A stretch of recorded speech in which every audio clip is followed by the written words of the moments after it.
ఏవన్గా ఉన్న అద్దేపల్లి జనార్దన్ రావు చిన్నప్పటి నుంచి కూడా జోగి రమేష్ పరిచయం, ఒకే చోట పెరిగినట్టు కూడా జోగి రమేష్ ఇప్పటికే అంగీకరించారు. ఈ పరిణామాల నేపథ్యంలో 2022లో ముందు కొంత వ్యాపారాలు చేసిన జనార్దన్ రావు పూర్తిగా నష్టపోయి ఆర్థిక ఇబ్బందులతో సతమతమవుతున్న నేపథ్యంలో ఈ నకిలీ మద్యంలోకి ఆయన వచ్చినట్టు కూడా చెప్తా ఉన్నారు. ఆయన వీడియో విడుదల చేసిన సమయంలో కూడా జోగి రమేష్ అంశాన్ని కూడా ఆయన స్వయంగా ప్రస్తావించిన తర్వాతే జోగి రమేష్ పాత్ర ఉన్నట్టు అందరూ కూడా నిర్ధారించారు.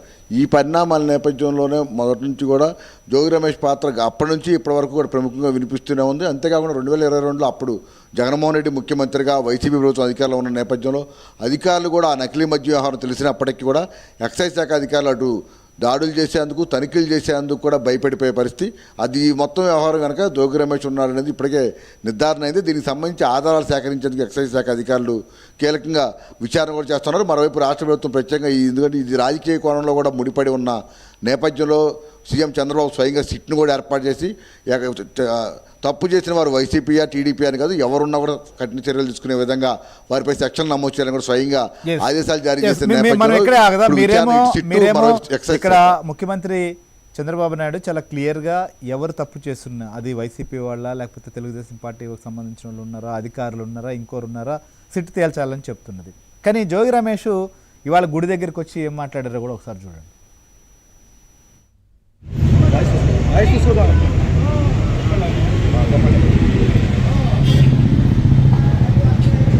అమ్మ కనకదుర్గమ్మ సాక్షిగా పైన అమ్మవారు ఉన్నారు, కనకదుర్గమ్మ అమ్మవారు, కింద కృష్ణమ్మ అమ్మవారు ఉన్నారు, కృష్ణమ్మ తల్లి. దుర్గమ్మ అమ్మవారి సాక్షిగా, కృష్ణమ్మ తల్లి సాక్షిగా నిబద్ధతతో, నిజాయితీతో, నిండు మనసుతో అమ్మవారిని వేడుకున్నాను.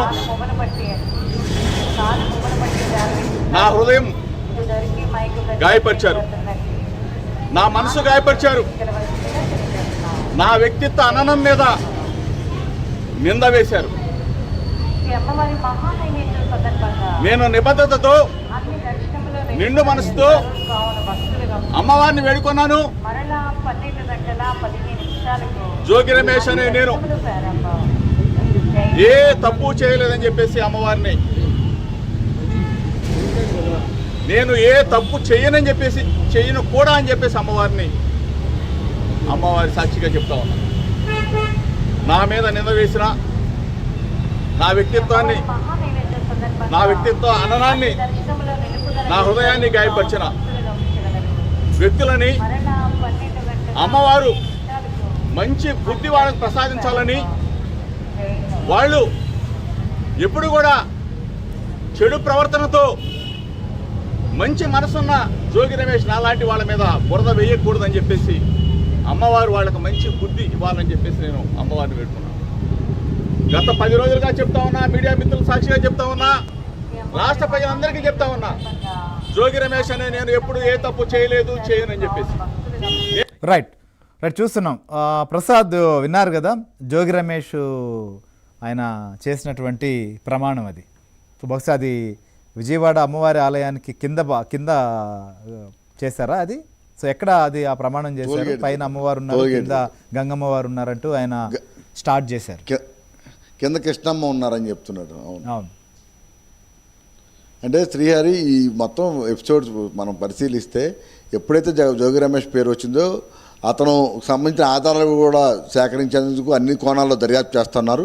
ఈ విషయాలన్నీ తెలుసుకున్న తర్వాతే అతను దీన్ని రాజకీయంగా ముడిపెట్టి ఇదంతా కూడా రాజకీయ కోణంలో తనను టార్గెట్ చేసి ఉద్దేశపూర్వకంగానే అరెస్ట్ చేసేందుకు కూటమి ప్రభుత్వం కక్ష కట్టిందని ప్రజల్లో తీసుకెళ్లేందుకు చాలా తాపత్రయపడుతున్నట్టు కనిపిస్తోంది. పదే ఈ అంశం వచ్చిన ప్రతి సందర్భంలోనూ ముఖ్యమంత్రి చంద్రబాబు నాయుడు, విద్యాశాఖ మంత్రి లోకేష్ పేర్లు ప్రస్తావించకుండా ఒక ప్రెస్ మీట్ కానీ ఒక ప్రకటన కానీ లేదు. మనం చూస్తామంటే వాళ్ళిద్దరూ కూడా తన కక్ష కట్టి ఈ కేసులో ఇరికిస్తున్నారని చెప్తున్నారు. కానీ మొదటి నుంచి దక్షిణాఫ్రికా నుంచి ఎప్పుడైతే జనార్దన్ రావు వచ్చాడో అప్పటి నుంచి కూడా అసలు ఏం జరిగింది, ఎందుకు నకిలీ మద్యం తయారు చేయాల్సి వచ్చింది, అంతేకాకుండా మధ్యలో కూటమి ప్రభుత్వం వచ్చిన తర్వాత కొంతకాలం స్తబ్దుగా ఉన్నప్పుడు కూడా మళ్ళీ నకిలీ మద్యాన్ని ప్రారంభించడానికి జోగి రమేషే కారణం. వారి ఇంటికి పిలిచి మరీ దీని మీద ప్రత్యేకంగా చర్చలు జరిపారు. ఆ తర్వాత తర్వాత తాను దక్షిణాఫ్రికా వెళ్ళానని కూడా ఆయన చెప్పారు. దానికి సంబంధించి సీసీ కెమెరాల ఫుటేజ్ కూడా విడుదల చేయాలని తెలుగుదేశం పార్టీ నాయకులు డిమాండ్ చేసినా వాటి గురించి అక్కడ ప్రస్తావన లేదు. కేవలం తను టార్గెట్ చేశారు, తను కక్ష కట్టారని చెప్పి పదే పదే ప్రజల్లో తీసుకువెళ్ళటం విధంగా రేపొద్దున వాళ్ళు ఈ కేసు కింద అతను అరెస్ట్ అయినా కూడా ఇది రాజకీయ కోణంలోనే తప్ప తాను ఏ తప్పు చేయలేదు, సచ్చీలుడు అని చెప్పుకునేందుకు తాపత్రయం అయితే కనిపిస్తా ఉంది. ఎందుకంటే అనే పేరు పదం కూడా వాడారు. ప్రమాణం చేయొచ్చు, కానీ అసలు జనార్దన్ రావు, అద్దేపల్లి జనార్దన్ రావు అనే వ్యక్తి అరెస్ట్ అయినటువంటి తర్వాత అసలు దానికి ముందు కూడా ఆయన హడావుడిగా మాట్లాడాడు మీడియాలో. ఫస్ట్ ఆయన గురించి నాకేం పెద్ద తెలియదను, లేకపోతే ఆయన ఎవరో తెలుసను, ఇట్లా రకరకాలుగా చెప్పారు. ఏ సందర్భాల్లో ఏమేమి మాట్లాడారు? అద్దేపల్లి జనార్దన్ గురించే జోగి రమేష్ పలు సందర్భాల్లో పలు రకాలుగా కూడా రియాక్ట్ అయ్యారు. అంటే ఈ వ్యవహారం బయటకు వచ్చినప్పుడు మొత్తం దీనికి సంబంధించి జోగి రమేష్ మొత్తం ఇబ్రహీంపట్నంలో ఆయన చిన్నప్పటి నుంచి అక్కడే ఉన్నారు. ఇబ్రహీంపట్నం మూలాల్లోని నకిలీ మద్యం తయారైందని నిర్ధారణ వచ్చినప్పటి నుంచి కూడా అతను ఈ కేసును రాజకీయంగా కూటమి ప్రభుత్వంపై నిందలు మోపేందుకు మొదటి నుంచి కూడా ప్రయత్నం చేశాడు. అయితే అద్దేపల్లి జనార్దన్ రావు ఎప్పుడైతే బయటకు వచ్చిన తర్వాత అతను వీడియో విడుదల చేసిన తర్వాత అందులో జోగి రమేష్ పేరు ప్రస్తావించారో అప్పటి నుంచి దానికి సంబంధించి తాను దొరికిపోవడం ఖాయంగా కూడా ఆయన ఇప్పటికే ఒక అంచనాకు వచ్చారు. అందుకనే మొదటి నుంచి కూడా ఆ రోజు మొదటేమో అద్దేపల్లి జనార్దన్ రావు ఎవరో నాకు తెలవదు, నాకు సంబంధం లేదు, ఈ కేసులో ఇరికిస్తున్నారని ఒక ప్రకటన చేశారు. ఆ తర్వాత విలేకరులు అడిగిన ప్రశ్నలకు సంబంధించి లోకల్గా ఉన్న విలేకరులకు వాళ్ళ చరిత్ర కూడా తెలుసు కాబట్టి వాళ్ళు ప్రత్యేకంగా పదే పదే ఆ అంశాన్ని ప్రస్తావించడంతో చివరికి తాను చిన్నప్పటి నుంచి కూడా తమ తాతల దగ్గర నుంచి కూడా అద్దేపల్లి జనార్దన్ రావు కుటుంబంతో తమకు సన్నిహిత సంబంధాలు ఉన్నాయి, చిన్నప్పటి నుంచి కూడా పరిచయం ఉంది. ఆ తర్వాత కూడా మద్యం వ్యాపారాలు కావచ్చు, ఇతర వ్యాపారాలకు సంబంధించి కూడా వడ్డీలకి డబ్బులు కూడా ఇచ్చిన సందర్భాలు ఉన్నాయని కూడా ఆయనే అంగీకరించాడు. ఆ తర్వాత మళ్ళీ ఎప్పుడైతే సిట్టు ఇటు ఎక్సైజ్ శాఖ అధికారులు ఉమ్మడిగా దర్యాప్తులు ప్రారంభించి కీలక అంశాలు బయటకు వస్తున్నాయో అందులో కాకుండా ఇప్పుడు జగన్మోహన్ రావు, జనార్దన్ రావు ఇద్దరిని కూడా ఇవాళ 4వ రోజు పోలీసులు ఎక్సైజ్ శాఖ అధికారులు కస్టడీలో ఉన్నారు. అందులో కూడా మొదట జోగి రమేష్ పేరు ప్రముఖంగా వారు చెప్పినట్టు కూడా సమాచారం అవుతుంది. ఈ 2 రోజులుగా మీడియాలో ప్రముఖంగా జోగి రమేష్ పేరు బయటికి రావడంతో ఈరోజు ఆ దుర్గమ్మ సాక్షిగా తాను ఏ తప్పు చేయలేదు, తాను ఉద్దేశపూర్వకంగా రాజకీయంగా ఇబ్బంది పెట్టేందుకు ఈ కూటమి ప్రభుత్వం కుట్రలు చేస్తుందని చెప్పేందుకు ప్రజల్లో తీసుకెళ్లేందుకే అమ్మవారిని సాక్షిగా అమ్మవారిని అడ్డం పెట్టి